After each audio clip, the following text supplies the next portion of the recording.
Haleluya, Shalom, selamat sore Bapak Ibu Saudara kasih Tuhan. Puji Tuhan kita bisa bertemu kembali untuk belajar firman Tuhan. Dan saya percaya waktu kita belajar firman Tuhan, iman kita akan dikuatkan, tapi juga kita akan diajar untuk bagaimana kita semakin bertumbuh, semakin bisa intim, berjalan bersama Tuhan, dan kita akan mengalami berkat-berkat Tuhan. Hari ini saya ingin menyampaikan firman Tuhan dengan judul Bagaimana Mengalahkan Godaan. Bagaimana mengalahkan godaan. Tapi sebelumnya saya mau baca dulu Mazmur 24 ayat 1-6. Mungkin kelihatannya tidak ada hubungannya dengan bagaimana mengalahkan godaan, tapi ini ayat yang sangat penting dan ada kaitannya dengan pembahasan kita sore hari ini. Sebelumnya mari kita berdoa lebih dulu. Bapa di surga, kami bersyukur sore hari ini kami bisa kembali bertemu, belajar firman Tuhan, dan kami bersyukur dengan teknologi kami bisa belajar dari manapun kami berada, dari siapapun, dimanapun mereka berada. Dan kami membuka hati kami supaya Roh Kudus bicara di hati kami, sehingga kami tidak hanya sekedar menerima informasi, tapi kami mengalami transformasi dalam hidup kami. Di dalam nama Tuhan Yesus kami sambut firman-Mu. Haleluya, amin. Mazmur 24 ayat 1-6, kedatangan Raja Kemuliaan dalam bait Allah, Mazmur Daud. Tuhanlah yang punya bumi serta segala isinya, dan dunia serta yang diam di dalamnya. Sebab dialah yang mendasarkannya di atas lautan dan menegakkannya di atas sungai-sungai. Jadi Raja Daud berkata, dia menyadari walaupun dia seorang raja, bahwa Tuhanlah yang memiliki bumi ini serta segala isinya, dunia serta segala yang diam di dalamnya. Tetapi yang menarik, dunia atau bumi ini tidak dimiliki Tuhan hanya untuk dirinya sendiri. Dia bukan pribadi yang egois. Itu sebabnya di ayat 5 dikatakan, dialah yang akan menerima berkat dari Tuhan. Jadi Tuhan mau memberikan berkatnya dan keadilan dari Allah yang menyelamatkan dia. Jadi dia bukan hanya Tuhan yang sekedar memiliki untuk dia nikmati sendiri, tapi dia mau memberikan kepada siapa? Ayat 6, itulah angkatan orang-orang yang menanyakan dia, yang mencari wajah-Mu ya Allah Yakub. Jadi ada orang-orang yang akan menerima berkat Tuhan, pemilik bumi dan segala isinya. Nah, seperti apa orang-orang tersebut? Di Mazmur 24 ayat 3 dan 4 dikatakan, siapakah yang boleh naik ke atas gunung Tuhan? Siapakah yang boleh berdiri di tempatnya yang kudus? Orang yang bersih tangannya dan murni hatinya, yang tidak menyerahkan dirinya kepada penipuan dan yang tidak bersumpah palsu. Jadi Raja Daud sendiri jelas menyatakan bahwa ternyata Tuhan tidak memberikan berkatnya kepada sembarangan orang. Tuhan memberikan berkatnya tentu saja ini berkat yang khusus. Ada yang namanya berkat umum. Kalau kita rajin, kita pasti akan menikmati apa yang kita lakukan. Kalau kita murah hati, kita akan menuai apa yang kita beri. Tapi ini bicara tentang berkat, ada berkat-berkat khusus yang akan Tuhan berikan kepada orang-orang yang dikatakan di sini bersih tangannya, murni hatinya, tidak menyerahkan diri kepada penipuan, tidak bersumpah palsu. Kalau dipersingkat, orang-orang yang menjaga kekudusan hidupnya. Nah, masalahnya apa yang sering menjadi penghalang untuk kita hidup kudus? Kita mengalami godaan. Amin. Selama kita masih di dunia ini, kita semua mengalami godaan. Bahkan Tuhan Yesus, waktu dia ada di muka bumi ini, juga mengalami godaan. Dan yang menarik, ternyata godaan yang menimpa manusia sejak zaman Adam sampai nanti Tuhan Yesus datang kedua kalinya, sampai akhir zaman, masuk dalam 3 kategori ini. Jadi semua kejahatan manusia, semua dosa manusia itu bisa dimasukkan ke dalam 3 godaan ini. Di 1 Yohanes 2 ayat 16, apa saja godaan tersebut? 1 Yohanes 2:16, sebab semua yang ada di dalam dunia. Jadi semua yang ada di dalam dunia, Rasul Yohanes berkata, yaitu keinginan daging dan keinginan mata serta keangkuhan hidup bukanlah berasal dari Bapa, melainkan dari dunia. Jadi Rasul Yohanes berkata, semua yang ada di dunia ini terdiri dari keinginan daging. Apa itu keinginan daging? Segala sesuatu yang ingin memuaskan nafsu kita yang dari dosa. Di dalam Galatia 5 ayat 19-21, Rasul Paulus mendaftarkan contoh-contoh dari keinginan daging yang bisa membuat kita tidak hidup kudus. Tetapi perbuatan daging telah nyata, yaitu percabulan, kecemaran, hawa nafsu, penyembahan berhala, sihir, perseteruan. Kalau kita bertengkar, berseteru, perselisihan, itu termasuk keinginan daging. Iri hati kepada orang lain, itu keinginan daging. Amarah, kepentingan diri sendiri, perceraian, roh pemecah, kedengkian, kemabukan, pesta pora, dan sebagainya. Jadi ada hal-hal yang memang masih belum didaftarkan, tetapi masuk kategori ini. Segala sesuatu yang kita mau lakukan bertentangan dengan firman Tuhan dan untuk memuaskan diri kita, nafsu kita, itu keinginan daging. Tapi 1 Yohanes 2 ayat 16 juga berkata yang namanya keinginan mata. Apa yang dimaksud dengan keinginan mata? Ini yang berkaitan dengan segala sesuatu yang kita ingini. Kita lihat sesuatu, kita menginginkannya. Iri hati, itu contoh yang paling jelas dari keinginan mata. Kita lihat orang lain punya sesuatu, kita tidak suka, atau kita menginginkannya untuk diri kita. Raja Daud pernah jatuh dalam dosa perzinahan diawali dengan keinginan mata. waktu dia melihat Batsheba. Jadi keinginan mata itu bisa menjatuhkan kita dalam dosa. Dan juga ada yang namanya keangkuhan hidup. Secara sederhana disebut kesombongan. Kita ingin lebih dari orang lain untuk merendahkan mereka. Adam dan Hawa dicobai dalam 3 hal ini. Kalau kita lihat di Kejadian 3 ayat 16. Ini pertama kali manusia dicobai, dan ketiga godaan ini ada di dalam Taman Eden, menggoda mereka. Kejadian 3 ayat 16, Kejadian 3 ayat yang ke-6. Kejadian 3 ayat yang ke-6.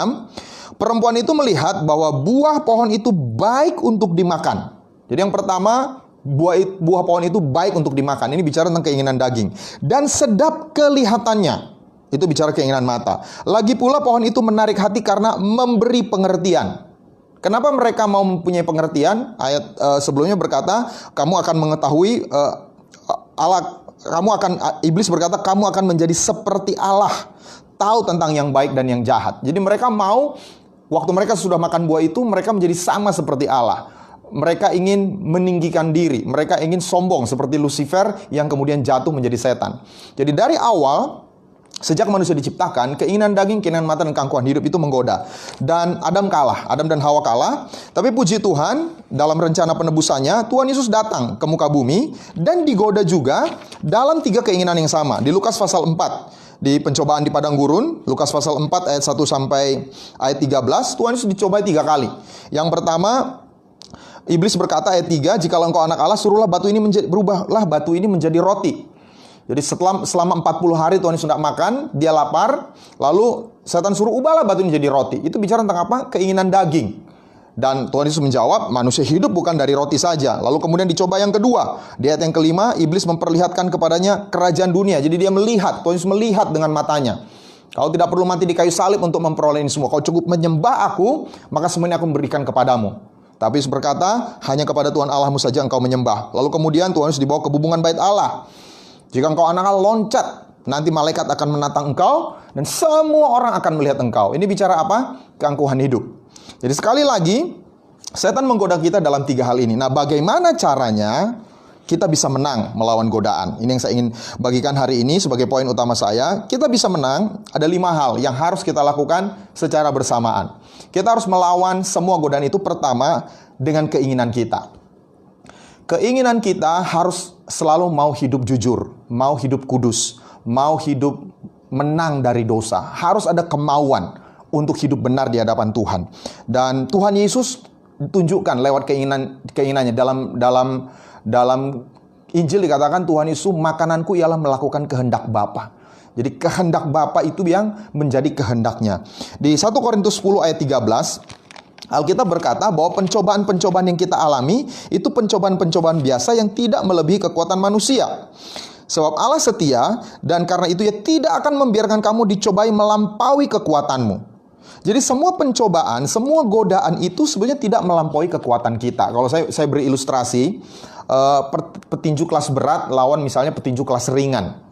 Godaan itu adalah petinju kelas ringan, pencobaan itu adalah petinju kelas ringan, kita adalah petinju kelas berat. Satu-satunya cara petinju kelas berat itu bisa kalah adalah kalau memang dia tidak ingin menang.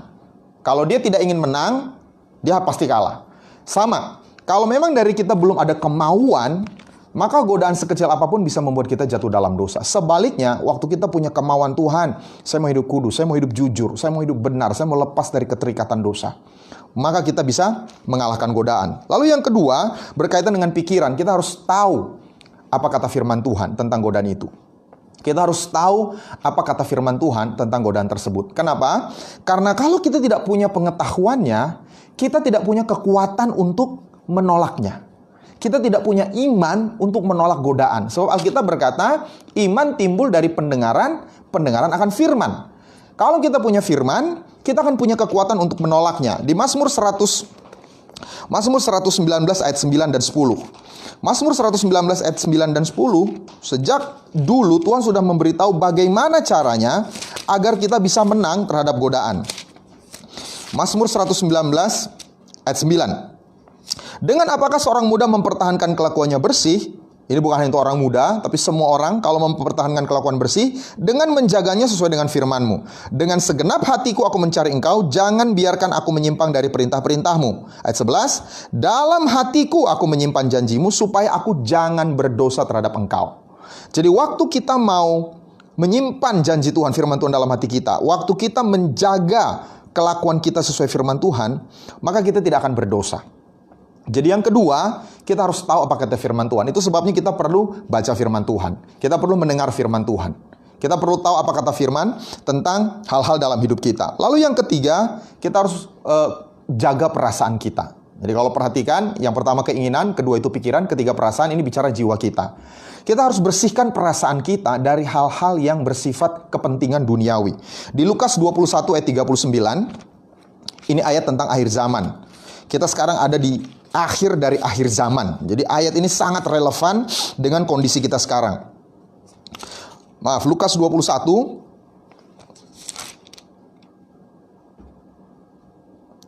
Lukas 21. Maaf, Lukas 20.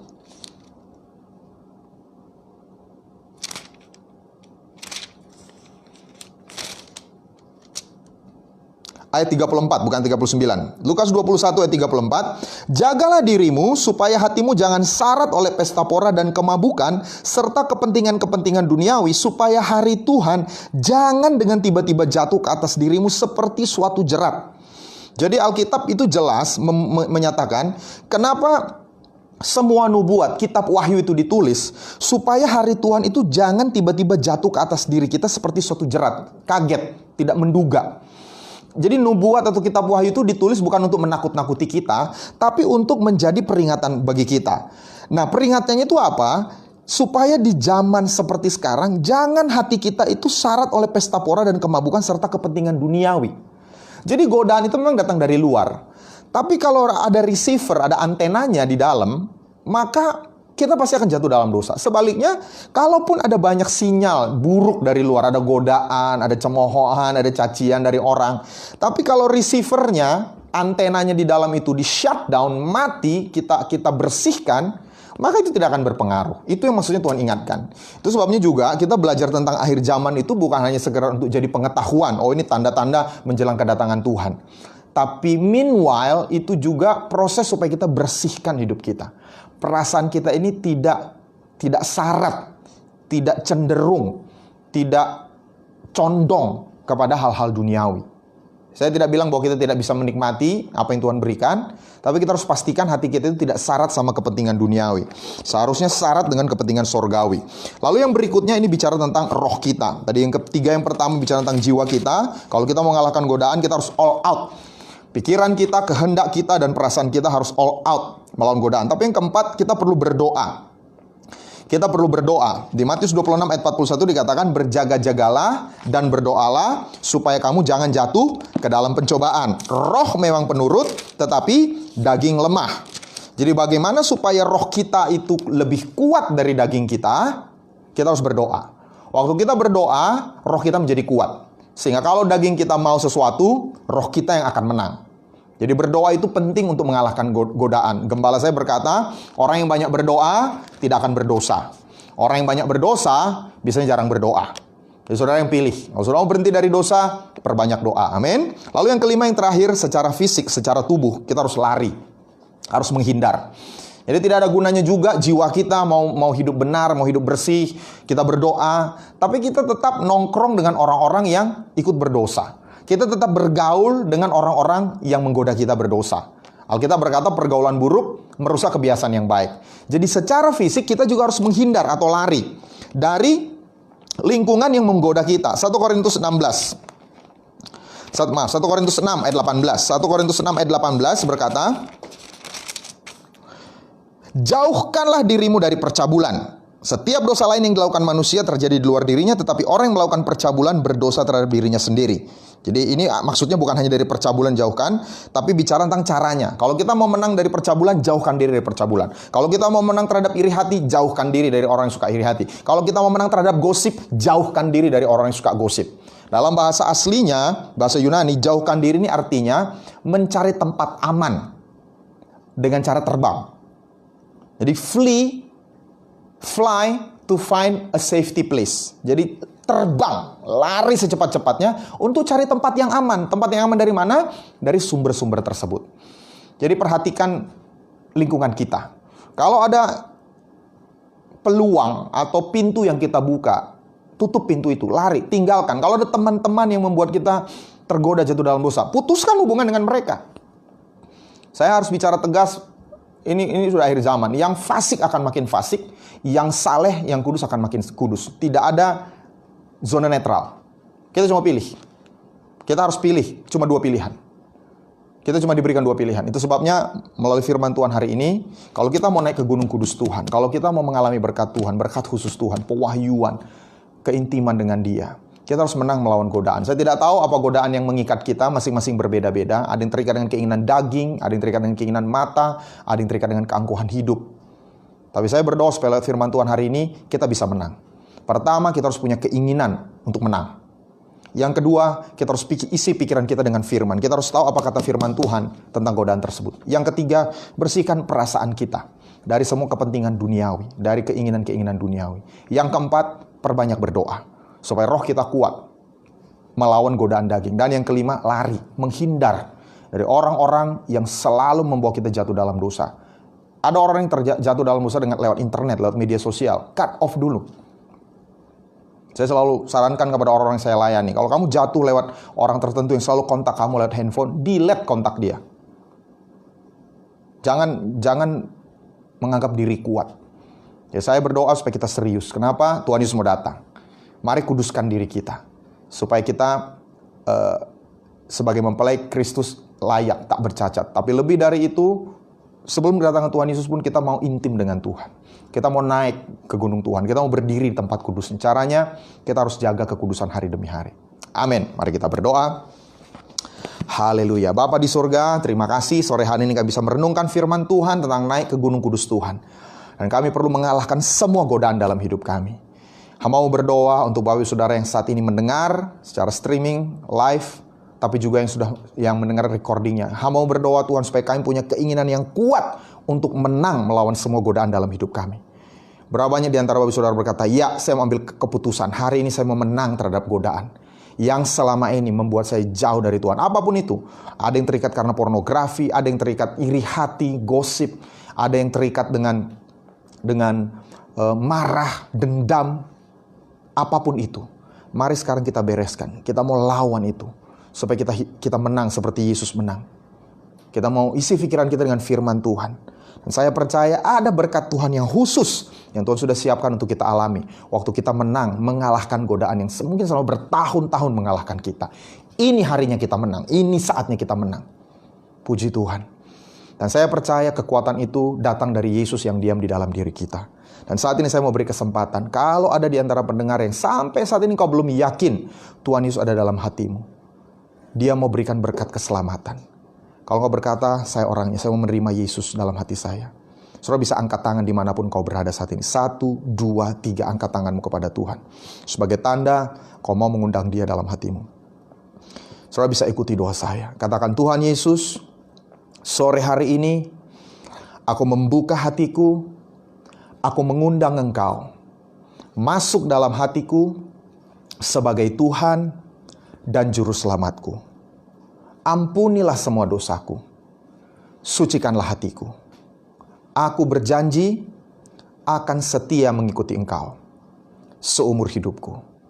Terima kasih Tuhan Yesus. Terima kasih Tuhan Yesus untuk komitmen yang dibuat oleh saudara-saudara kami sore hari ini. Tuhan dampingi mereka, Roh Kudus hadir dalam hidup mereka.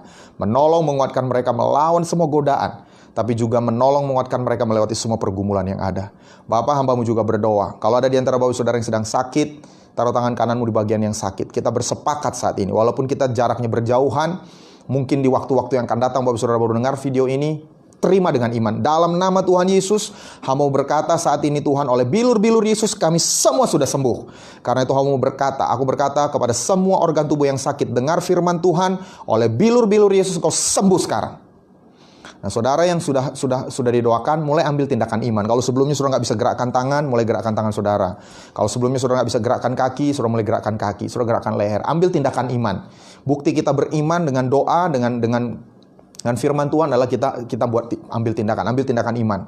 Saudara, kalau perlu memeriksakan diri ke orang lain, saudara lakukan. Memeriksakan diri ke dokter untuk waktu-waktu yang akan datang, silakan lakukan. Tapi lakukan tindakan iman. Dan juga kita mau berdoa, kalau ada yang punya kebutuhan keuangan, mari kita berdoa, minta kepada Tuhan. Tuhan, Engkau punya bumi dan segala isinya. Engkau pemilik dunia serta yang diam di dalamnya. Karena itu kami berdoa, kami bersepakat, kami menerima berkat Tuhan saat ini. Dalam nama Tuhan Yesus kami terima berkat Tuhan. Apapun bentuknya, secara finansial, berkat damai sejahtera, berkat pemulihan, berkat sukacita, berkat damai sejahtera, hati yang tenang, hati yang gembira. Kami terima ya Bapa, kami serahkan kekhawatiran kami kepadamu. Kami terus berdoa, bersyafaat untuk semua tenaga medis yang bekerja melayani lewat profesi mereka, para dokter, para perawat, para petugas lab, para petugas administrasi kesehatan, Tuhan yang memberkati. Kami juga berkati pemimpin-pemimpin kami di pemerintahan, diberikan hikmat untuk memimpin bangsa kami melewati masa-masa ini. Dan kami percaya pandemi COVID-19 ini segera berakhir dalam nama Tuhan Yesus. Dan kami percaya ada banyak orang diselamatkan, mengenal Tuhan lewat masa-masa ini Tuhan. Terima kasih Bapa di sorga. Kami puji Engkau, kami muliakan Engkau dalam nama Tuhan Yesus. Haleluya. Amin. Puji Tuhan.